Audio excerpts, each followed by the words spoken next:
Шахмал түлшний технологиг шинжилгээр ажиллаж эхэллээ. Улсын хэмжээнд 36.4 мянган толгой мал хорогджээ.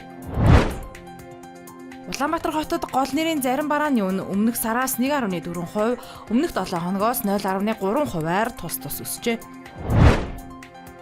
Бачлуу эмчийн хэргийг улсын дээд шүүх авч хэлэлцэх боломжтой. Хотын даргын урилгаар буриадын тэргүүн Монголд ирлээ. Ice Global-ийн цөөн хормын мэдээ эхэлж байна.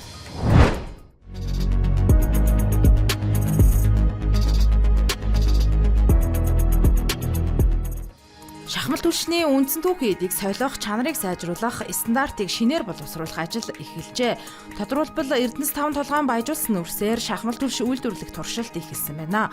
Уг туршилтыг Шинжлэх ухааны академийн Харьяа химийн технологийн хүрээлэнгийн эрдэмтэд агаарын бохирдлыг бууруулах, үндэсний хорооны дэргэдэх эрдэмтдийн зөвлөл мөн гадаадын эрдэм шинжилгээний байгууллагатай хамтран хийж байна. Эрдэнэс 5 толгой компани урхаагаас эхний ээлжинд 15 вагон баяжуулсан нүрс 5 толгой түлш компанийн үйлдвэрийн талбайд буугаад байгаа бөгөөд уг нүрсээр шахмал түлш үйлдвэрлэн хагас үйлдвэрлэлийн туршилт гинэ. Туршилтын дараагаар эрдэмтдийн зөвлөлөөс гарсан дүгнэлт зөвлөмж шийдвэрт үндэслэж хэрэглээнд нэвтрүүлэх юм байна.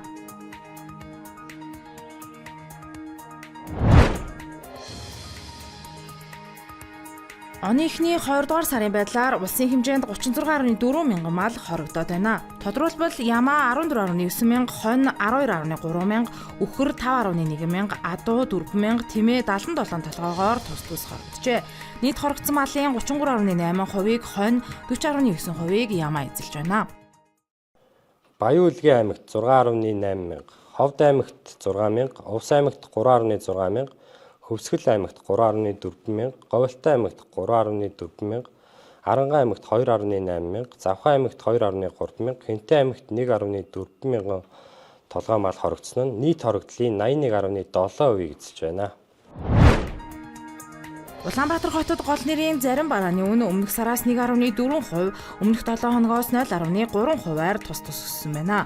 Тодорхойлбол энэ сарын 17-ны байдлаар хоньны ястай мах 1 кг нь 17,115 төгрөг болж 134 төгрөгөөр, атар талх 2,579 төгрөг болж 7 төгрөгөөр, 1 литр шин сүү 4,774 болж 15 төгрөгөөр, импортын бөөрөнхий сонгон 3,679 төгрөг болж 64 төгрөгөөр тус өссөн байна. Харин үхрийн ястай мах килограмм нь 19,931 төгрөг болж 61 төгрөгөөр, 1-р зэргийн гурил 1 кг нь 2,219 төгрөг болж 8 төгрөгөөр буурчээ. Бусад барааны үн өмнөх 7 хоногийн адил үнэтэй байгаа бөгөөд ямааны ястай мах 1 кг нь 11,133 төгрөг, элсэн чихэр 4,986, цагаан будаа 4,798, нэг ширхэг өндөг 623 төгрөг, төмс 1,359 төгрөг, АИ 92 бензин 2,390 төгрөг тус байна. Орон нутагт хонь ямааны мах болоод цагаан будааны үн нэмэгдсэн бол 1-р зэргийн гурил, сүү, элсэн чихрийн үн буурсан байна. Мөн боодол үсний үн буурч 9,417 төгрөг болжээ. Хурал зохион байгуулж байгаа хүмүүс маань бол улсын 1-р төв эмнэлгийн элэг шилжүүлэн суулгах багийн хамт олон бол энэ хурлыг зохион байгуулж байна. Бачлуумч болон эс эд эрхтэн суулгах албатай холбоотой асуудал гарснаас хойш тархины өвөлтэй донор байхгүй болж амьгүй донороос эрхтэн шилжүүлэн суулгах үйл ажиллагаа зогсоод байгааг элэг шилжүүлэн суулгах үндэсний багийн ахлагч сэргэлэн хэлж байна. Эрхтэн шилжүүлэх үйл ажиллагаа дэлхийд хөгжөөд 40 гаруй жил болж байгаагаас манай улсад 20 орчим жил болж байна. Ялангуяа сүүлийн 10 гаруй жилд эрчимтэй хөгжиж байна. Тиймээс бачлуумчийн хэргийг улсын дээд шүүх авч хэлэлцэж олон нийтэд үнэн зөв мэдээлэл өгөх нь зүйтэй гэж үзэж байгаагаа бачлууны өмгөөлөгч болон улсын 1-р төвийн эмнэлгийн тархины өвөлтэй донороос эрхтэн шилжүүлэн суулгах төвийн эмч мэргэжилтнүүд хэллээ. Тэр одоо хүн тэнгэр талих гээд эргэж амьдрах боломжгүй боллоо гэдэг мэдээллийг хүлээн авсан ар гэр ах トゥ хамаатан садан сэтгэл санааны хувьд ямар хүнд байх вэ?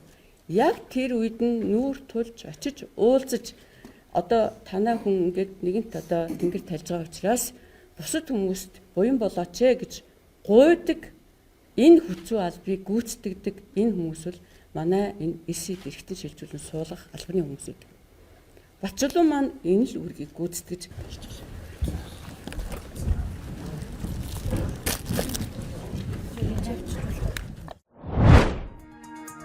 Нийслэлийн засаг дарга бөгөөд Улаанбаатар хотын захирагч Нямбаатарын урилгаар бүгд найрамдах Бурайд улсын засгийн газрын тэргүүн Алексей Циденов өнөөдөр манай улсад ирлээ. Тэрээр айлчлалынхаа хүрээнд хотын даргатай өргөн хүрээнд уулзаж ярилцахын зэрэгцээ Оросын холбооны улсаас манай улсад цугаа онц бөөд бүрэн эрхт элчин сайд Алексей Евсиков болон улсын хурлын гишүүн бүх чулууны пүрвд орж сайн хүүгийн Ганбаатар нартай уулзнаа. Түүнчлэн Монголын үндэсний олон нийтийн радио телевиз болон UBS, Ice Global зэрэг хэвлэл мэдээллийн байгууллагад ярилцлага өгч зарим байгууллагын үйл ажиллагаатай танилцах юм а.